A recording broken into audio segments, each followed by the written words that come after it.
Hello students, good morning. कैसे आप सभी? आई होप कि सभी अच्छे होंगे। तो हम लोग जो है अपने बिहार बोर्ड के जो हमारा मैट्रिक का एग्ज़ाम है उसके लिए एक साइंस का रिवीजन क्लास चला रहे हैं, ठीक है, जो कि पूरे 1 महीना का होगा और उस 1 महीने में हम लोग पूरे के पूरे साइंस का रिवीजन करेंगे बाय द कॉन्सेप्ट मैप की हेल्प से, ठीक है। क्योंकि हम लोग जो रट्टा मार रहे हैं वो रट्टा मारने के बाद भूल जाएंगे, लेकिन अगर वो पिक जो है हमारे माइंड में छप गया तो वो बहुत ही अच्छे से हमारा एग्जाम जाने वाला है, ठीक है। तो इसके लिए हम लोग कॉन्सेप्ट मैप की हेल्प से क्या करेंगे, पूरे के पूरे साइंस का रिवीजन करेंगे, ठीक है। तो सबसे पहले हम लोग स्टार्ट कर रहे हैं फिजिक्स को। फिजिक्स का 1 चैप्टर पढ़ के हम लोग चलेंगे बायोलॉजी में। बायोलॉजी के कुछ चैप्टर्स को अच्छे से निपटा देने के बाद वापस से हम लोग चलेंगे केमिस्ट्री में, देन फिर आएंगे फिजिक्स में, ठीक है। तो स्टार्ट हम लोग बेसिकली कर रहे हैं फिजिक्स से, ठीक है, जो कि आज हमारा डे 1 है। और डे 1 में 2 पार्ट होंगे, पार्ट 1 एंड पार्ट 2। एक जो है अभी के समय होगा एंड नेक्स्ट जो है वो शाम के 6 बजे होगा, ठीक है। तो दोनों में जरूर से जुड़िएगा और चैनल को लाइक शेयर एंड सब्सक्राइब जरूर कर दीजिएगा अगर वीडियो पसंद आए तो, ठीक है। चलिए हम लोग अपने वीडियो को स्टार्ट करते हैं, जो कि हमारा फर्स्ट चैप्टर का नाम क्या है, प्रकाश का प्रावर्तन। ये हमारा फर्स्ट चैप्टर का नाम है, ठीक है। प्रकाश के बारे में सबसे पहले हम लोग देखते हैं, जो कि बेसिकली प्रकाश होता क्या है। तो प्रकाश जो होता है वो ऊष्मा का क्या है, एक रूप होता है जिससे हम लोग किसी वस्तु को देख पाते हैं। और बेसिकली ये विद्युत चुंबकीय तरंग भी होता है, ठीक है। ये विद्युत चुंबकीय तरंग भी होता है और ये ऊर्जा का एक रूप भी होता है। अब जो प्रकाश होता है, प्रकाश के उत्सर्जन के आधार पे हम लोग ऑब्जेक्ट को बांटते हैं 2 टाइप्स में। ये चूंकि रिवीजन क्लास है, याद रखिएगा, इसमें हम लोग जो पढ़े हैं उसको काफी अच्छे से रिवाइज कर रहे हैं, ठीक है। तो प्रकाश जो होता है, प्रकाश को उत्सर्जन के आधार पर, प्रकाश उत्सर्जन के आधार पर हम लोग वस्तु को 2 पार्ट्स में डिवाइड करते हैं। एक को बोलते हैं प्रदीप्त एंड अदर को बोलते हैं अप्रदीप्त। प्रदीप्त अप्रदीप्त, प्रदीप्त अप्रदीप्त। प्रदीप्त जो होता है वो खुद का क्या करता है, प्रकाश उत्सर्जित करता है, उसको हम लोग क्या बोलते हैं, प्रदीप्त, ठीक है। अप्रदीप्त किसको बोलते हैं, जो खुद का प्रकाश उत्सर्जित नहीं करता है, ठीक है। जैसे देखिए, प्रदीप्त का सबसे अच्छा एग्जाम्पल क्या हो जाएगा, सन। सन क्या करता है, खुद का प्रकाश उत्सर्जित करता है, दैट मीन्स सन क्या हो गया, प्रदीप्त, ठीक है। और चंद्रमा क्या हो गया, अप्रदीप्त। चंद्रमा क्या करता है, उसके पास खुद का प्रकाश ही नहीं होता, तो वो क्या हो जाएगा, अप्रदीप्त। Got it. इसी तरीके से स्टार्स, सितारे क्या हो जाएंगे, प्रदीप्त, क्योंकि उनके पास खुद का लाइट होता है। लेकिन जो हमारे प्लैनेट यानी कि ग्रह होते हैं वो क्या हो जाएंगे, अप्रदीप्त, क्योंकि उनके पास खुद का लाइट नहीं होता है। Got it. अब हम लोग आगे की ओर चलते हैं। आई होप कि आपको प्रदीप्त, अप्रदीप्त और प्रकाश समझ में आ गया होगा। अब हम लोग चलते हैं अपने नेक्स्ट आगे की ओर फर्दर टॉपिक पे, जो कि है हमारा अप्रदीप्त वस्तु का डिवाइडेशन। अप्रदीप्त वस्तु को हम लोग बेसिकली 3 टाइप्स में बांटते हैं। कितने टाइप्स में बांटते हैं, 3। पारदर्शी, पारभासी एंड अपारदर्शी। एक सेकेंड, इसको थोड़ा सा और जूम कर लेते हैं ताकि ये और अच्छे से दिखे, ठीक है। अप्रदीप्त वस्तु को हम लोग नेक्स्ट 3 टाइप्स में बांटते हैं, पारदर्शी, पारभासी एंड अपारदर्शी। प्रदीप्त वस्तु के 3 टाइप, पारदर्शी, पारभासी एंड अपारदर्शी।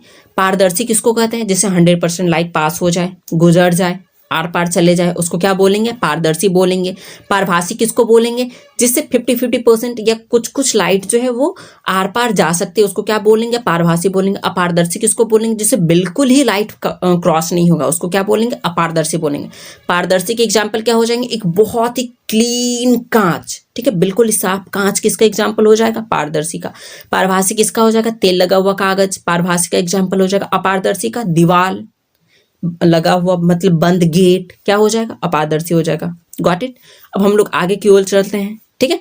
अब है प्रकाश की किरण। अब बेसिकली एक बात याद रखिएगा, जो प्रकाश होता है वो किस रेखा में गमन करता है, तो वो बिल्कुल ही सीधी रेखा में गमन करता है। प्रकाश किस रेखा में गमन करती है, तो सीधी रेखा में गमन करती है।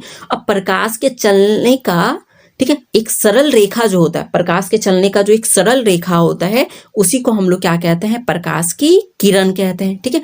प्रकाश जो सरल रेखा पे चलता है, ठीक है, मान लीजिए कि ये प्रकाश है, प्रकाश ऐसे सरल रेखा पे गया तो ये सरल रेखा क्या हो जाएगा, प्रकाश की किरण, ठीक है। अब यही जो प्रकाश की किरण है वो बहुत सारे हो जाए, यहाँ से भी, यहाँ से भी, यहाँ से भी, यहाँ से भी, यहाँ से भी, तो ये बहुत सारे किरण हो गए, तो इसलिए इसको बोलेंगे किरण पुंज, तो प्रकाश की किरणों के समूह को क्या बोलते हैं? किरण पुंज। Got it?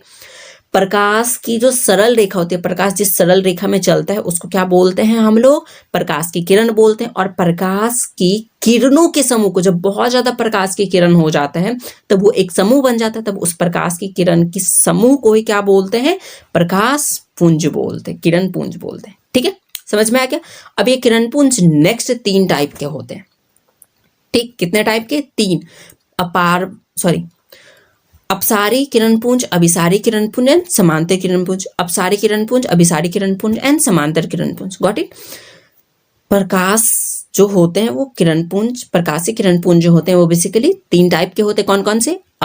अपसारी किरण पुंज, अभिसारी किरण पुंज एंड समांतर किरण पुंज। अब इसको देखते हैं। अपसारी में जो होगा वो एक बिंदु से, एक पॉइंट से लाइट क्या होंगे? डिफरेंट डायरेक्शंस में जाएंगे, डिफरेंट डायरेक्शंस में जाएंगे। ठीक है, जब एक किरण बिंदु से निकल करके, ठीक है, एक बिंदु से, एक प्रकाश स्रोत की एक बिंदु से निकल करके जब प्रकाश बहुत सारे डायरेक्शन में फैलते चले जाए, क्या होते जाए? फैलते चले जाए, तब उसको क्या बोलते हैं? अपसारी किरण पुंज।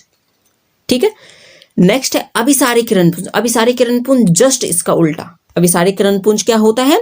जस्ट इसका उल्टा। हमने अपसारी में क्या देखा? प्रकाश की किरण जो होती है वो प्रकाशीय स्रोत के एक बिंदु से फैलती चली जाती है, लेकिन इसमें क्या होगा? प्रकाश की किरण जो है वो एक बिंदु पर मिलती हुई प्रतीत होंगी। एक बिंदु पर क्या होंगी? मिलती हुई प्रतीत होंगी। एक बिंदु पर मिलती हुई प्रतीत होती हैं, तब उसको मिलती हुई प्रतीत होती है, तब उसको क्या बोलते हैं? अभिसारी किरण पुंज। अभिसारी समझ में आ गया? नेक्स्ट हम लोग चलते हैं समानांतर किरण पुंज में। अब ये समानांतर किरण पुंज कैसा होता है? तो ये बिल्कुल ही एक दूसरे से समान दूरी बनाते हुए एक दूसरे के समानांतर क्या होते हैं? चलते हैं, तब इसको क्या बोलेंगे? समानांतर किरण पुंज बोलेंगे। ठीक है, समझ में आ गया? अब इसके एग्जाम्पल को देख लेते हैं। जो समांतर किरण पुंज होता है उसका सबसे अच्छा एग्जाम्पल होता है सन, मीन्स सूर्य। सूर्य जो होता है वो समानांतर किरण पुंज का सबसे अच्छा उदाहरण होता है। ठीक है, अब इसी तरीके से जो अभिसारी और अपसारी किरण पुंज है, ठीक है, अभिसारी और अपसारी किरण पुंज है, उसका भी बहुत ही बेस्ट एग्जाम्पल है, वो है टॉर्च। क्या है? टॉर्च। टॉर्च में हमको दोनों देखने को मिलते हैं। ठीक है, टॉर्च के एक बिंदु से जब लाइट निकल रही होती है, क्या होती है? निकल रही होती है। ऐसे जब लाइट निकल रही होती है, मान लीजिए बल्ब है और बल्ब से जब लाइट निकल रही होती है, तब ये कौन सा हो जाएगा? अपसारी किरण पुंज हो जाएगा। ठीक, इसी को जस्ट रिवर्स करके देखें, उल्टा करके देखें, तो जब ये सारी किरणें एक पॉइंट पे जाके क्या हो रही हो? मिल रही हो। एक पॉइंट पे जाके क्या हो रही हो? मिल रही हो, तब इसको हम लोग क्या बोल देंगे? अभिसारी किरण पुंज। समझ में आ गया? Got it? तो अपसारी और अभिसारी के एग्जाम्पल क्या हो जाएंगे? सिंपली याद रखना है, टॉर्च। टॉर्च से जब लाइट निकल रही होगी तब वो क्या हो जाएगी? अपसारी। जब इसको हम लोग दूसरे डायरेक्शन से देखेंगे, जिधर लाइट फैल गई है उधर से देखेंगे, तो एक बिंदु पे ये हमको मिलती हुई दिखेंगी, तब ये किसका एग्जाम्पल हो जाएगा? अभिसारी का। सन से आती हुई किरण किसका एग्जाम्पल हो गया? समानांतर किरण पुंज का। ठीक है, इन तीनों में तो कोई प्रॉब्लम नहीं होगा। अब हम लोग चलते हैं अपने नेक्स्ट स्लाइड की ओर। ठीक है, अब हम लोग देखते हैं अपने नेक्स्ट टॉपिक को। अब नेक्स्ट है हमारा प्रकाश के परावर्तन। क्या है? प्रकाश के परावर्तन। इसके बारे में आप लोग काफी अच्छे से जानते भी होंगे, जानते हैं ना? तो चलिए आज हम लोग इसको थोड़ा सा और अच्छे से रिवाइज करते हैं। ठीक है, तो देखिए प्रकाश का परावर्तन होता क्या? तो बेसिकली जो प्रकाश की किरण होती है वो किसी वस्तु की सतह से टकरा करके क्या होती है? जब लौटने लगती है। ठीक है, मान लीजिए, आपको यहाँ पे दिखा रहा हूँ, मान लीजिए कि ये कोई ऑब्जेक्ट है, यहाँ पे ये प्रकाश की किरण आई और ये लौट गई। क्या हो गई? लौट गई सेम मीडियम में। तब उसके वापस उसी माध्यम में आ जाने की जो घटना होती है वही क्या कहलाता है? प्रकाश का परावर्तन कहलाता है। प्रकाश इधर से आई, वस्तु बोला तुमको यहाँ रुकना नहीं है, चल निकल यहाँ से, तो ये उसी रास्ते से क्या हो गई? निकल गई, सेम माध्यम में निकल गई। जब प्रकाश की किरण एक माध्यम से किसी वस्तु से टकराई, टकराने के बाद वो उसी माध्यम में वापस लौट जाती है, तब उसकी इस घटना को, उसी माध्यम में वापस लौटने की जो घटना होती है उसी को क्या बोलते हैं? प्रकाश का परावर्तन। ठीक है, अब प्रकाश के परावर्तन में कुछ कुछ टर्म होते हैं। अब वो जिस सतह से टकरा रही है, क्या हो रही है, प्रकाश की किरण वस्तु की जिस सतह से टकरा रही है उस सतह को क्या बोलते हैं, तो परावर्तक सतह बोलते हैं। अब इस वाले सतह से टकरा रही है तो ये हमारा क्या हो जाएगा, परावर्तक सतह हो जाएगा। ठीक है, अब इसका भी कुछ कुछ गुण होता है। अगर परावर्तक सतह बहुत ही चिकना हो, क्या हो, बहुत ही चिकना हो, तब वहां पे प्रकाश का परावर्तन बहुत अच्छे से होगा। क्या होगा, बहुत ही अच्छे ढंग से होगा, क्योंकि वो ज्यादातर लाइटों को क्या कर देंगे, वापस लौटा देंगे, वो उसको अवशोषित नहीं कर सकती है। ठीक है, लेकिन अगर ये खुरदुरा हो, कुछ इस तरीके का हो हमारा परावर्तक सतह, तो लाइट इसमें आते ही क्या होती जाएंगे, अवशोषित होती जाएंगी, जिससे अच्छे से परावर्तन नहीं हो पाएगा। ठीक है, अब परावर्तन के कारण से ही क्या बनता है, हमारा प्रतिबिंब बनता है। जैसे हम लोग आईने में देखते हैं तो परावर्तन के कारण से हमारा चित्र दिखता है आईने में। अब परावर्तन ही अच्छे से नहीं होगा तो वो हमारा चित्र अच्छे से दिखेगा नहीं, नाक टेढ़ा दिखेगा तो कान टेढ़ा दिखेगा। ठीक है, तो इसको अच्छे से याद रखिएगा, जो परावर्तक सतह जितनी ज्यादा चिकनी, प्रकाश का परावर्तन उतने अच्छे से, प्रकाश का सतह जितना खुरदुरा, प्रकाश का परावर्तन उतने ही बेढंगे रूप से होगा। ठीक है, समझ में आ गया। नेक्स्ट हम लोग चलते हैं किरण आरेख की ओर। किसकी ओर, किरण आरेख। अब ये देखते हैं किरण आरेख क्या होता है। किरण आरेख के बारे में देखिए क्या लिखा हुआ है, प्रकाश की किरण का पथ दर्शाने वाले चित्र को, ठीक है, उसको क्या कहते हैं, किरण आरेख कहते हैं। क्या कहते हैं, किरण आरेख कहते हैं। ठीक है, इस तरीके से ये प्रकाश की किरण का क्या हो गया, पथ हो गया। इसको हम जिस भी, ठीक है, जिस भी चीज से दिखाएंगे, जिस भी चीज से दिखाएंगे, इसका जो चित्र होगा, ये जो पथ को दर्शाने वाला चित्र होगा, उसी को क्या बोलेंगे, किरण आरेख बोलेंगे। ठीक है, समझ में आ गया। अब हम लोग थोड़ा सा देखते हैं दर्पण के बारे में, ये दर्पण होता क्या है। ठीक है, चलिए अब हम लोग तो देखते हैं थोड़ा सा दर्पण के बारे में। तो देखिए, दर्पण वह चिकना एवं पॉलिशदार तल है जिस पर पड़ने वाला प्रकाश का अधिकांश भाग किसी निश्चित दिशा में क्या हो जाती है, लौट जाती है। मान लेते हैं कि ये कोई सा दर्पण है, इस पे ये एक किरण आई और ये परावर्तन के बाद लौट गई किसी न किसी दिशा में। ठीक है, तो ये जो पॉलिशदार परावर्तक सतह है, इसी को हम लोग क्या बोलते हैं, तो इसको हम लोग बोलते हैं दर्पण। ठीक, समझ में आ गया। अब ये दर्पण भाई साहब बोले हम अकेले रहेंगे नहीं, हमको भाई भाई चाहिए, तो इसके पास जो होते हैं ये दो तरीके के हो गए। अब बेचारे दो भाई हो गए। ठीक है, एक का नाम हो गया समतल दर्पण और एक का नाम हो गया गोलीय दर्पण। ये भाई साहब चौकोर चौकोर होते हैं और ये भाई साहब गोल मटोल होते हैं। ठीक है, समतल दर्पण कैसे, चौकोर चौकोर सा होते हैं, और ये गोलीय दर्पण कैसा होते हैं, गोलाकार रूप में होते हैं। ठीक है, अब ये गोलीय दर्पण बोला भाई मैं तो अब अकेला रहूंगा नहीं, मुझे और चाहिए, तो ये भाई साहब अपना दो और रूप बना लेते हैं। एक को बोलते हैं अवतल दर्पण और एक को बोलते हैं उत्तल दर्पण। सबसे पहले दर्पण कितने प्रकार के, दर्पण दो प्रकार के, कौन कौन से, समतल दर्पण है, गोलीय दर्पण। गोलीय दर्पण बोला हम अकेले रहेंगे नहीं, हमको और चाहिए, तो वो दो और टाइप के हो गए, कौन कौन से, अवतल दर्पण है, उत्तल दर्पण। ठीक है, समझ में आ गया। आई होप का आपको दर्पण भी अच्छे से समझ में आया होगा। अब हम लोग चलते हैं आगे, देखते हैं आगे क्या है। आगे तो बहुत ही इम्पोर्टेंट है, देखिए हमारे चैप्टर का कितना इम्पोर्टेंट टॉपिक है ये। ठीक है, चलिए अब देखते हैं इसको। अब ये भाई साहब क्या कहते हैं। अब हमने परावर्तन तो बेसिकली क्या हुआ देख लिया, अब परावर्तन के नियम को देखते हैं कि ये किस किस नियम को पालन करती है। तो प्रकाश जो है जिस नियम का पालन करते हुए क्या होती है, लौटती है, उसी को क्या कहता है, परावर्तन के नियम। सिंपली याद रखना है, प्रकाश जिस नियम का पालन करते हुए लौटती है, जिस नियम का पालन करते हुए लौटती है, उसको क्या कहता है, परावर्तन का नियम। ठीक, अब परावर्तन के नियम को समझने से पहले उसके कुछ कुछ टर्म को समझते हैं। क्या करते हैं, उसके टर्म को समझते हैं हम लोग। ठीक, अब देखिए मैंने परावर्तक सतह के बारे में बता दिया था। ठीक है, परावर्तक सतह कैसा होता है, चिकना, जितना ज्यादा चिकना उतने अच्छे से परावर्तन करेगा। ठीक है, तो अब ये वाला जो सतह हो गया, ठीक है, ये वाला जो सतह दिख रहा है ये क्या है, हमारा परावर्तक सतह है। इसको हम लोग क्या बोलेंगे, परावर्तक सतह बोलेंगे। इसको हम लोग क्या बोलेंगे, परावर्तक सतह बोलेंगे। ठीक है, समझ में आ गया। अब इस परावर्तक सतह पर जो किरण आएगी, ठीक है, तो आने वाले को बोलते हैं आपतित। तो जो किरण आपतित होता है, आता है किस पर? इस परावर्तक सतह पर। तो परावर्तक सतह पर आने वाली किरण को, डायग्राम से याद रखना है, आने वाली किरण को, ये क्या हो रही है? आ रही है। तो परावर्तक, ये क्या हो गया? परावर्तक सतह, इस पे किरण आ रही है, तो परावर्तक सतह पर आने वाली किरण को क्या बोलते हैं? आपतित किरण। इसको दिखाते हैं आई से, ठीक है। इंक्लाइंड रेस को इंग्लिश में बोलते हैं, इसलिए इसको आई से दिखाते हैं। नेक्स्ट है हमारा परावर्तित किरण। क्या है हमारा? परावर्तित किरण। अब हमने पढ़ा था परावर्तन में कि ये टकराने के बाद वापस भी लौटती है। तो इससे पहले एक चीज और देखते हैं। यहाँ पे एक बिंदु बनता है, यहाँ पे क्या बनता है? एक बिंदु बनता है। इस बिंदु को हम लोग बोलते हैं आपतन बिंदु। क्या बोलते हैं? आपतन बिंदु। तो जिस बिंदु पर आपतित किरण आती है परावर्तक सतह पर, उस बिंदु को क्या बोलेंगे? आपतन बिंदु। इसी आपतन बिंदु से क्या होगा? परावर्तन भी होगा। अब हमने परावर्तन के नियम में क्या देखा था? किरण आती है तो उसी माध्यम में वापस भी लौटती है, ये हमने परिभाषा में देखा था। तो अब ये उसी माध्यम में क्या होगी? वापस लौटेगी।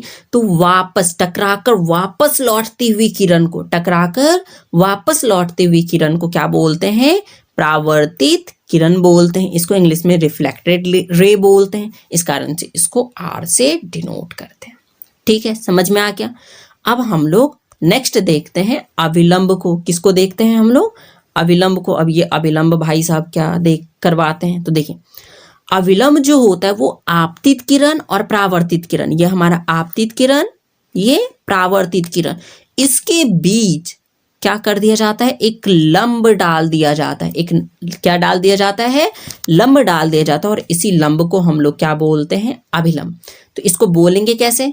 आती हुई किरण आपतित किरण और जाती हुई किरण परावर्तित किरण होती है। तो आपतित किरण एंड परावर्तित किरण के बीच डाला गया लंब, आपतित किरण परावर्तित किरण के बीच डाला गया लंब क्या कहलाता है? अभिलंब कहलाता है, ठीक है। समझ में आ गया? अब हम लोग देखते हैं इसके कोण के बारे में। किसके बारे में? कोण के बारे में। तो देखिए, ये क्या हो गया हमारा? आपतित किरण। ये क्या? आपतित किरण है या नहीं है? ये हमारा क्या है? आपतित किरण है, ठीक। ये क्या है? अविलंब है। तो आपतित किरण और अविलंब के बीच बने कोण को, आपतित किरण और अविलंब, आपतित किरण और अविलंब के बीच बने कोण को ही क्या बोलेंगे? आपतन कोण बोलेंगे। क्या बोलेंगे? आपतन कोण, जिसको हम लोग स्मॉल आई से दिखाते हैं, ठीक। ठीक इसी तरीके से ये हो गया हमारा अविलंब और ये हो गया परावर्तित किरण। अविलंब और परावर्तित किरण के बीच बने कोण को ही क्या बोलेंगे? हम लोग बोलेंगे परावर्तन कोण बोलेंगे। क्या बोलेंगे? परावर्तन कोण बोलेंगे, ठीक है। समझ में आ गया? ये हो गया हमारा अविलंब, ये जाती हुई किरण, परावर्तित किरण। तो अविलंब और परावर्तित किरण के बीच बने कोण को ही परावर्तन कोण कहते हैं। समझ में आ गया? इतना तो समझ में आ गया। अब इसके नियम को देखते हैं, ठीक है। परावर्तन के नियम को समझते हैं कि ये परावर्तन का नियम कहता क्या है, करवाना क्या चाह रहा हम लोगों से, ठीक है। देख लेते हैं क्या करवा रहा है अभी। सबसे पहले इसके स्टेटमेंट को देख लेते हैं। हम लोगों को फिगर से याद रखना है, स्टेटमेंट भूल जाएंगे, ठीक है। तो इससे अच्छा हम लोग फिगर से याद रख लें, ठीक है। तो देखिए, इसका स्टेटमेंट कहता है कि आपतित किरण मतलब आती हुई किरण। जैसे जैसे कह रहा है वैसे वैसे हम लोग ड्रॉ कर लेते हैं। सबसे पहले हम लोग एक परावर्तक सतह बना लेते हैं, इसको रस्तित वगैरह कर देते हैं, ठीक है। अब इस पे देखिए क्या कह रहा है? आपतित किरण मतलब हमने पढ़ा था कि आती हुई किरण को आपतित किरण बोलते हैं, तो ये बना लिया। परावर्तित किरण, तो ये क्या हो गया? परावर्तित किरण। जाती हुई किरण को क्या बोल दिए? परावर्तित किरण, ठीक है। एवं आपतन बिंदु पर डाला गया अभिलंब, इसके बीच डाला गया एक लंब। तीनों क्या होते हैं? एक ही समतल में होते हैं। अब बताइए, एक ही समतल में है या नहीं है? ऐसा तो नहीं कि आपतन कोण यहाँ पे है, परावर्तन कोण यहाँ पे है और अभिलंब ऐसे है और ये सतह अलग है, ये सतह अलग है, ये सतह अलग है, ऐसा तो नहीं है। तीनों के तीनों क्या है? एक ही समतल में है। समझ में आ गया? तो फिगर आपको याद रखना है, ठीक है। ये स्टेटमेंट अपने आप याद रह जाएंगे। चलिए एक बार फिर से हम लोग रिवाइज करके देख लेते हैं इसको, ठीक। ये कह क्या रहा है? सबसे पहले हम लोग बना लेते हैं एक परावर्तक सतह। इस पे क्या होती है, इसको हम लोग रस्तित कर देते हैं ताकि ये जो है रे आर पार ना हो। सबसे पहले क्या होती है, आपतित किरण, मतलब आती हुई किरण को हम लोग आपतित किरण बोलते हैं। परावर्तित किरण मतलब ये किरण लौटती भी है तो परावर्तित किरण। और ये जो बिंदु हो गया आपतन बिंदु, इसके बीच में डाला गया अभिलंब, ये तीनों के तीनों एक ही सतह में होते हैं। समझ में आ गया? ठीक, अब हम लोग चलते हैं नेक्स्ट। आपतन कोण तो कहाँ बनेगा, आपतित किरण और अभिलंब के बीच में। तो आपतन कोण और परावर्तन कोण कहाँ, अभिलंब और परावर्तित किरण के बीच में। तो आपतन कोण बराबर क्या होंगे, परावर्तन कोण के। आपतन कोण और परावर्तन कोण आपस में बराबर होंगे। समझ में आ गया? ठीक है, चलिए एक बार यहाँ पे मैंने पिक लिया, इसको देख लेते हैं। ठीक है, वैसे मैंने बना के दिखाई दिया। देखिए सेम थिंग्स है, आपतित किरण, परावर्तित किरण, बीच में डाला गया अभिलंब, तीनों एक ही सतह में है या नहीं है। नेक्स्ट, आपतित किरण और अभिलंब के बीच कौन सा कोण, आपतन कोण। अभिलंब और परावर्तित किरण के बीच कौन सा कोण, परावर्तन कोण। तो आपतन कोण और परावर्तन कोण आपस में क्या होते हैं, बराबर होते हैं। ये बोला नहीं तुम मुझसे बड़ा रहो, नहीं तुम मुझसे छोटा रहो, नहीं तो दोनों में क्या हो जाता है, झगड़ा हो जाता। तो भाई साहब सलाह करके क्या कर लिए, एक बराबर का हो गया। ठीक है, आई होप कि आपको ये पहला दिन जो है हमने काफ़ी कुछ देखा और ये सेशन को आप लोग काफ़ी अच्छे से एंजॉय भी किए होंगे। ठीक है, तो आई होप अगर ये वीडियो आप लोगों को अच्छा लगा हो तो चैनल को ज़रूर लाइक शेयर एंड सब्सक्राइब जरूर करें। इसी तरीके से पढ़ते रहें, एंजॉय करते हुए पढ़ते रहिए। ठीक है, हम लोग मिलते हैं अपने आज ही शाम को 6 बजे की सेकेंड क्लास में। ठीक है, ताकि हमारा जो रिवीजन वो जल्दी जल्दी हो जाए। ठीक है, बाय बाय, टेक केयर।